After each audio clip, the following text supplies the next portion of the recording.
Morning of my 60th birthday, I woke up and did what I always do. I made coffee. I sat by the window in the kitchen, watching the neighbors' sprinklers run through their cycle in the early light, and I waited for my phone to buzz.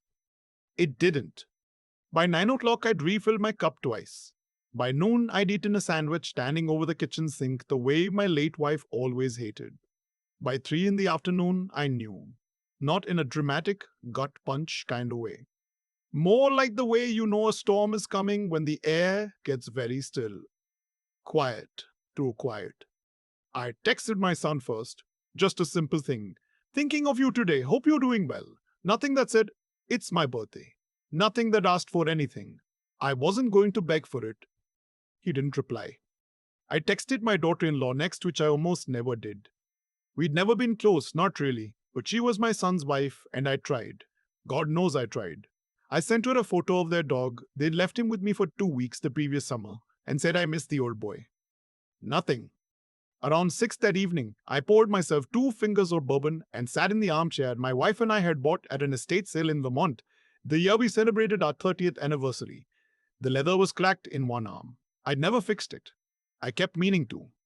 I thought about calling, but I didn't. I'm going to tell you something about myself before I go further, because I think you need to know it to understand what happened. I am not a man who makes good decisions when it comes to money and family. I spent 31 years building a commercial real estate business from nothing. From a single office lease brokered out of a converted garage into something that, by the time I sold it, was worth more than I'd ever imagined when I started. I'm not saying that to boast. I'm saying it because the money became the problem. Not because I had it. Because of what I did with it. I gave my son everything. His name is Mitchell. He's 39 now. Smart kid. Genuinely smart. But I never let that intelligence get tested the way it should have been.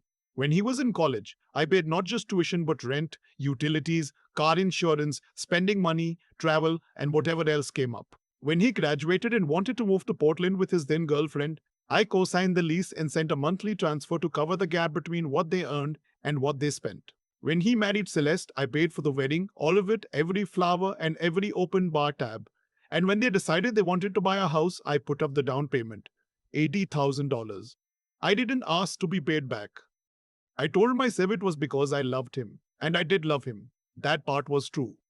But I think now that some of it was something else. My father was a hard man who gave me nothing and expected everything, and I had decided somewhere along the way that I would be the opposite of him. That my son would never struggle the way I had. That he would never feel the particular shame of checking the account balance before ordering at a restaurant. I overcorrected. I see that now. The months after my wife passed, that was 3 years ago, a Tuesday in November, very sudden, a stroke. The transfers kept going. They came to the house once in December. Stay for 4 days. Celeste spent most of it on her phone. Mitchell helped me clear out some boxes from the basement, and I remember thinking how good it was to have him there, how much I needed it. When they left, I cried in the driveway. I didn't let him see. After that, the visits thinned out. A weekend here, a holiday there, then mostly just texts. Brief ones, logistical about the times I'd sent money or could I help with this thing or that thing. I kept transferring, $15,000 a month, which I'd started when they bought the house and the mortgage was tight. I should have stopped when Mitchell got his promotion. I didn't. I want to be honest with you about something. I could feel it changing. I could feel myself becoming less of a father and more of a line item. But I kept thinking, one more month, one more check, and things will get back to what they were. We'll get back. I kept thinking that. I'm 68 years old and I kept thinking that. So, my birthday. 2 days after, Mitchell sent a text. Not about the birthday. Nothing about the birthday. The text said, Dad, Celeste and I have been talking. We've been feeling a lot of pressure lately, and we think we need some space to breathe. We're asking you not to reach out for a while. We need this boundary. I read it 3 times.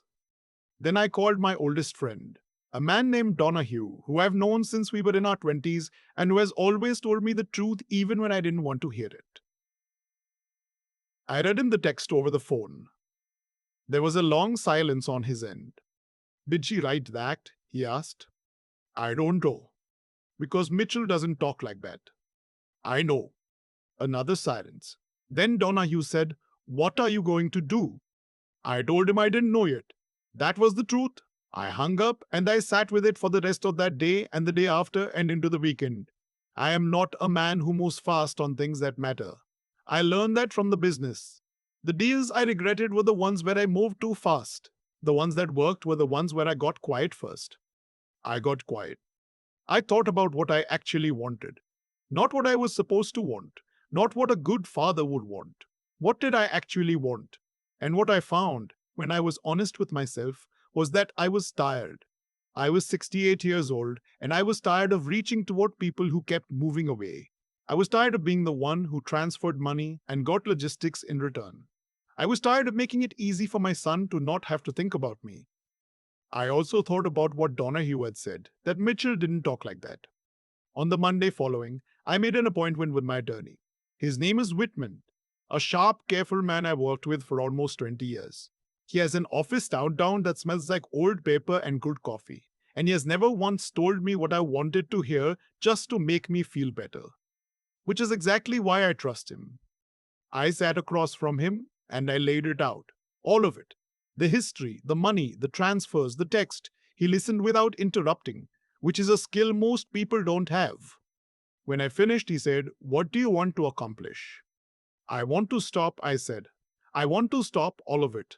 The transfers, the access. I want to restructure things so that what I've built doesn't just flow to people who've decided they don't want to know me."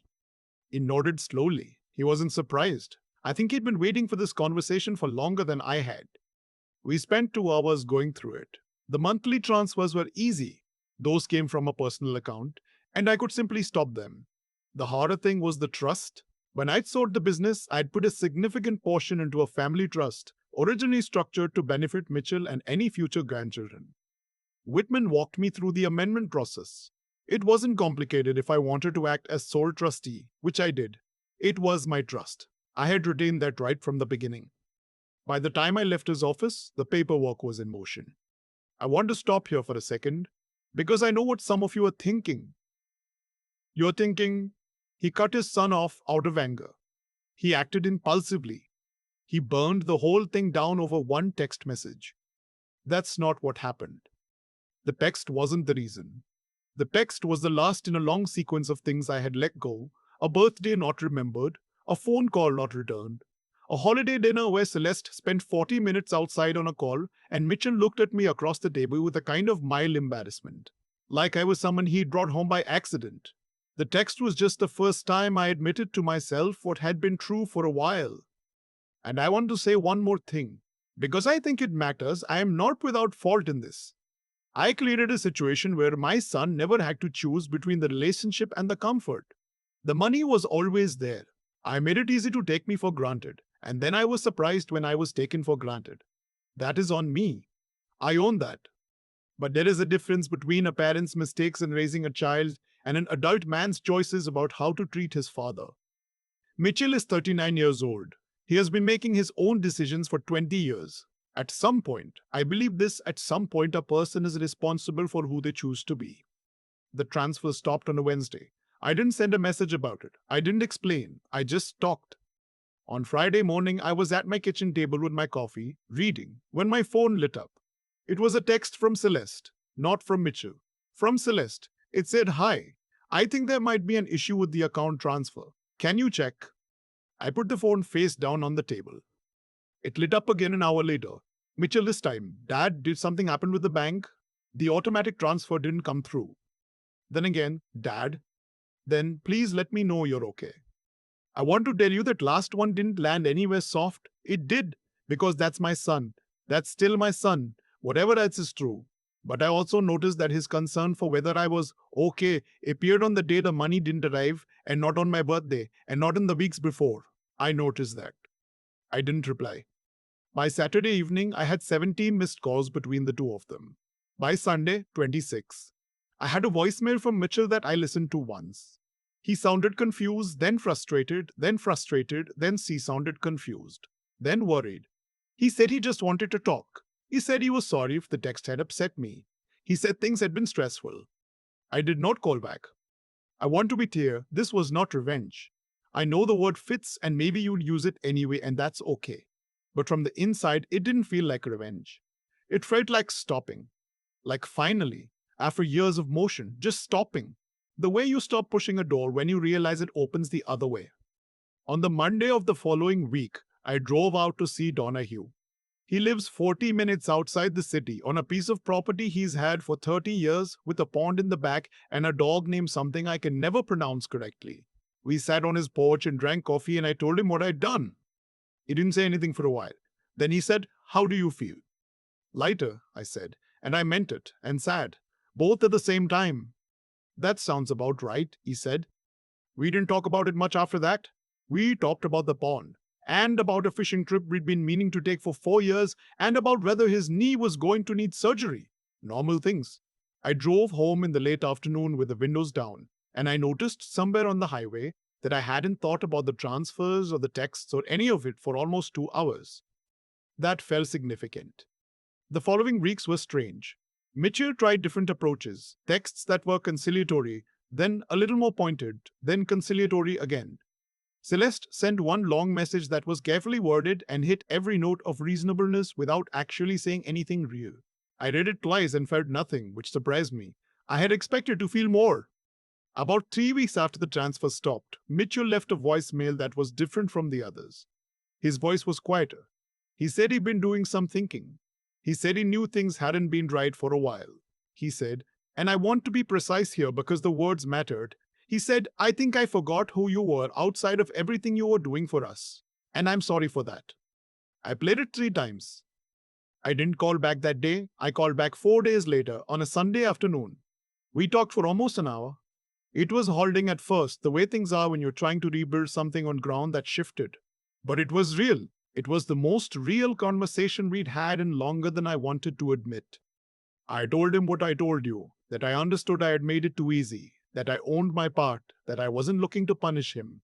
I also told him that things were going to be different going forward, not because I was angry, because some things had needed to change for a long time, and the hard way turned out to be the only way to change them. He was quiet for a moment. Then he said, "Is there a way back?" "Yes," I said, "but it starts from here, not from before. We're not where we were. We're not where I want us to be yet." But Mitchell drove out 3 weeks ago and we spent a Saturday together. Just the two of us, no phones on the table. And we drove out to the place where his mother is buried and stood there for a while without saying much of anything. And that felt more like a real visit than anything we'd managed in years. I don't know how the rest of this goes. I'm 68 years old and I've learned enough to know that certainty about the future is a young man's luxury. What I know is that I stopped waiting for things to get better on their own. I stopped making it comfortable to ignore me. And I started, for the first time in a long time, making decisions that came from clarity instead of hope. My phone is on the table beside me now, face up. And this time I'm the one who decides whether to answer. There's a kind of blindness that comes from loving someone too much in the wrong direction. I didn't see it while it was happening. I thought I was being a good father. I thought the transfers, the down payment, the wedding, all of it, I thought that was love made practical. And maybe some of it was. But some of it was also me trying to buy something you can't buy, which is the feeling that your child needs you, that you still matter, that the distance between you is temporary, and money can hold the space until it closes. It doesn't work that way. I know that now. What I did to Mitchell wasn't cruel, but it wasn't kind either. Not in any real sense. I removed the fiction. I removed the struggle. And without those things, he never had to develop the part of himself that figures out how to earn what he has, how to sit with discomfort, how to call his father because he genuinely wants to and not because something needs sorting. I took that from him when he was young, and I kept taking it well into his 30s. That's the part I have to own. A man doesn't become entitled on his own. Someone made it easy for him. But here's what I also know. The moment I stopped, not out of anger, but out of clarity, something shifted. Not just in the bank account, in me. For the first time in years, I was making a decision based on what I actually believed rather than what I was afraid to lose. That takes something. It takes the willingness to sit with the possibility that it doesn't work out, that Mitchell doesn't come around, that you end up having done the right thing for a son who never thanks you for it. I had to make peace with that before I picked up the phone to call Whitman. And I did. That was the hardest morning of the whole thing, harder than any of the missed calls. Donahue asked me once, years ago, what I thought made a man worth knowing. I gave him some answer about integrity, about being reliable. He nodded and said he thought it was simpler than that. He said a man worth knowing is a man who keeps going when there's no reward for it, when nobody's watching, when the outcome isn't guaranteed. I've thought about that a lot in these past months. Because what Mitchell is learning now, slowly, imperfectly, in fits and starts, is exactly that.